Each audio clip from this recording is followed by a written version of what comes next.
Okay, we have an unexpected delivery of building materials for some other project that I'm doing indoors, so I should just record this.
Reel the cable out, then reel it back in again as she's coming in.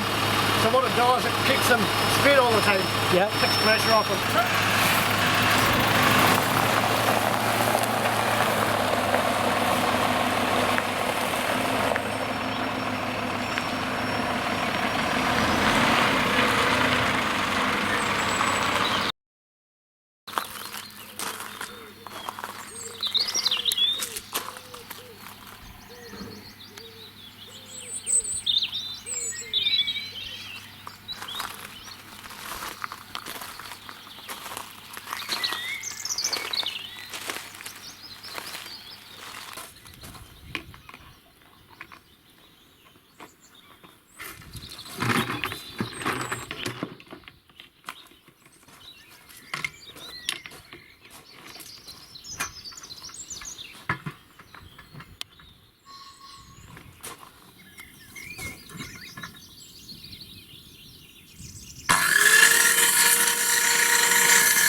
Hey everybody, welcome back to my blog.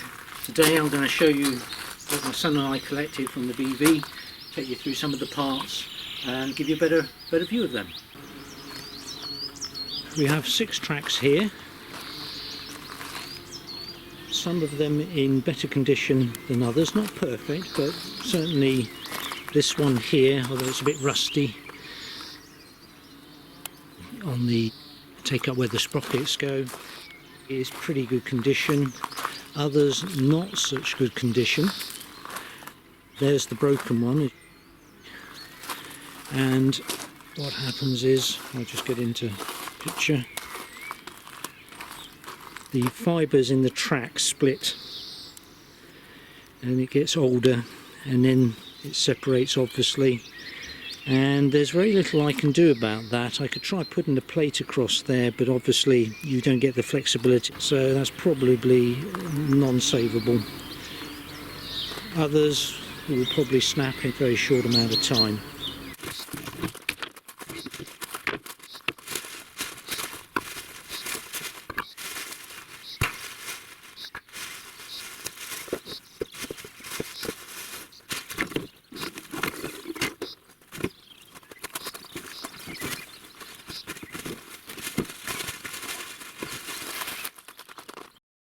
So let's take you through. Obviously a lot of wheels. Some of them are hard, some of them are soft, some of them are burst, some of them are rusty. Sprockets. Good selection there. Then again the spares. Looking at some of the other items then. I didn't bring back the rack, top rack or anything large, the trailer wouldn't take it. So that'll have to wait until the rear of the vehicle and the main vehicle comes, which I'm waiting for the chap to bring along. Here is the coupling, big gaiter on there to protect it, big towing eye as well, and that connects the rear to the main chassis. Parts of protection around the vehicle, goes on the tub, and when it turns it protects it. We've got the rear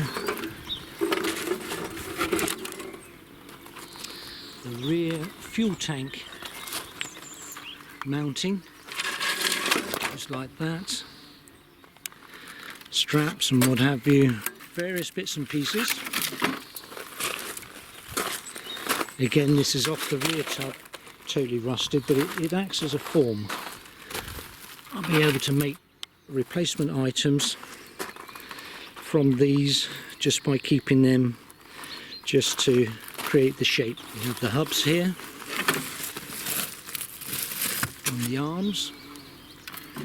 There is the side piece of wood that goes along the, I think that's the front of the chassis.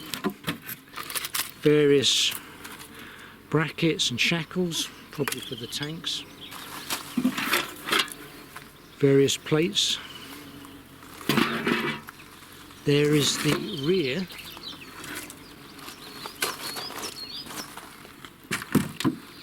door for the tub. This is what the soldiers would climb up on as it was flipped down, climb into the tub. Not too bad, could be worse.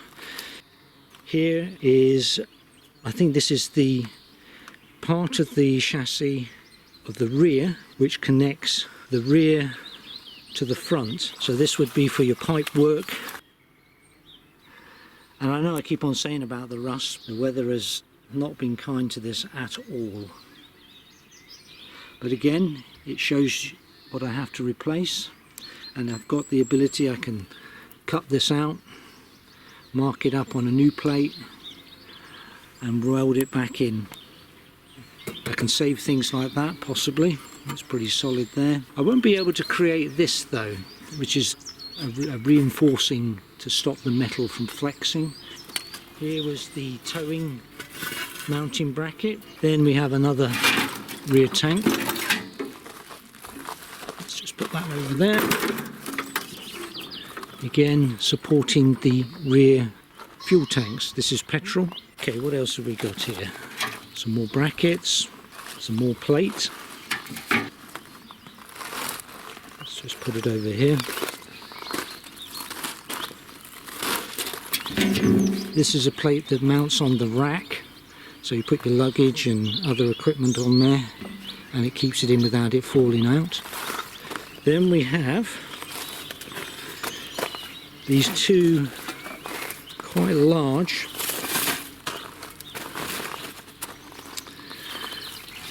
protection bars, and these go around the fuel tanks so that when the vehicle twists and turns it won't damage the fuel tank. So what else have we got here? Let's move an old spade I picked up. Here is a battery cover, and that goes inside the vehicle to protect the two 12-volt batteries which you connect in series to create 24 volts.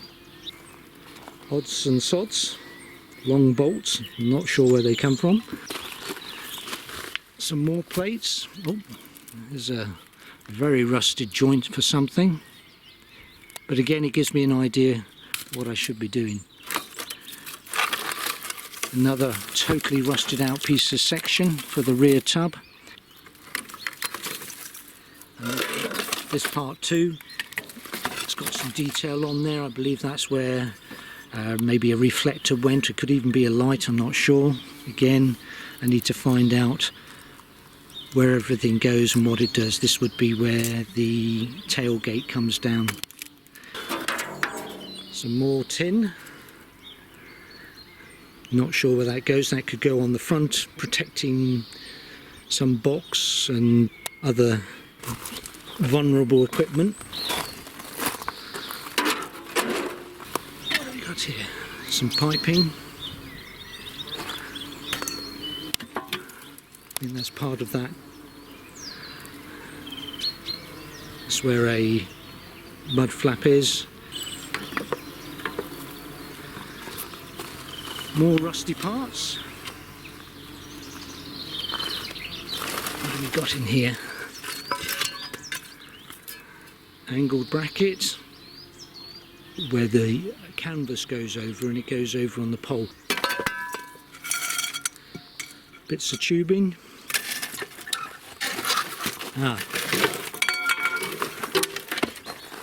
So on this piece, with the wiring, this would go in the rear tub and it would run along the top, and it would probably go into a heater or some kind of, I'm not sure what electrical equipment, but it would take the wiring to the lights and things like that, and it runs in the tube across the top and then drops down.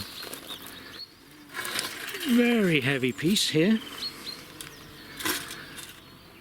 Now what is that? Not sure what that is. That's something I'm going to have to find out. But it's a heavy piece. It could even mount onto the front, or rather the rear of the front chassis. I found it looks like well, it's a bilge pump, obviously it says pump there, and I would think that was original. Now this is the jack. They stood up and put it to the side of the vehicle, or even the front, and wind it. Gummed up and everything inside. That has nothing to do with it. That's just a pair of something I picked up. Some more bolts, again not sure where they go. Some more track protectors where the mud flaps would go, obviously front and rear. And the bolt, 4 of those, some bracket for something. And as I say, we've got some idler wheels there, some chipped off there. How many we got of those? We got 2 over there. And apparently the guy bought these as spares from previous owner. Along with these items, there are several more items to arrive. The rear chassis or tub, as I call it, various smaller components, and the front chassis that you've seen. For now, thanks for watching. Please like and subscribe, and I'll see you in the next video.